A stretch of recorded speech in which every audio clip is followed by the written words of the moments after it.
नमस्कार मित्रांनो, आपण आपल्या परसबागेत परड्यात किंवा बॅकयार्डमध्ये आपलं घरगुती वापरासाठी थोडी कोथिंबीर आणि मेथी लावायची आहे. तर त्याची पहिली बीज प्रक्रिया आपण करून घेऊ.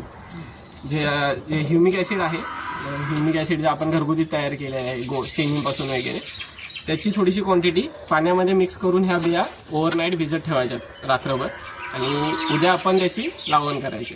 तर आपण थोडंसं ह्युमिक ॲसिड मिक्स करू. आज आपण जे कोथिंबीर आणि मेथी भिजत घातली होती त्याची आज लावण करायची आहे. तर त्यासाठी आपण रान तयार करून घेऊ. एक छोटेसे 4 फूट बाय 4 फूट किंवा 5 फूट बाय 5 फुटाचे छोटे गादी वाफे तयार करून घेऊ.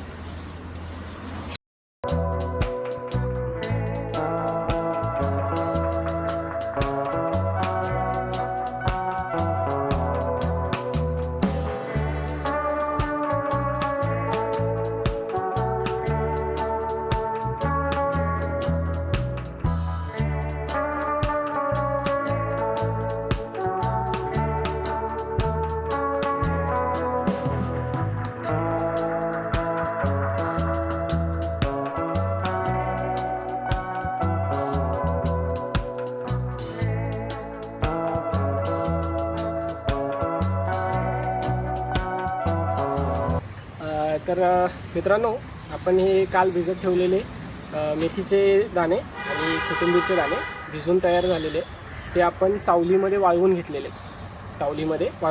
त्याची आता आपण लावण करू. मेथीच्या बिया आपण अशा ओळीमध्ये लावून घ्यायच्या. त्यानंतर लावून झाल्यानंतर आपण त्या व्यवस्थित झाकून घेणार आहोत, जेणेकरून फिरणारे प्राणी किंवा परड्यातील कोंबड्या वगैरे त्या उद्ध्वस्त करणार नाहीत किंवा बिया उघड्या पाडणार नाहीत. पूर्ण झाल्यावर पाणी झारीने मारून घ्या, जेणेकरून पेरलेल्या बिया उघड्या पडणार नाहीत. आज मेथी आणि कोथिंबीर लावून 12 दिवस झालेत. 12 दिवसांनी ही अशी बऱ्यापैकी मेथी आणि कोथिंबीर उगवून आलेली आहे. अजून 12 ते 15 दिवसात हे काढणीला येतील, जेणेकरून आपल्याला आपल्या परड्यातली ताजी भाजी खायला मिळेल.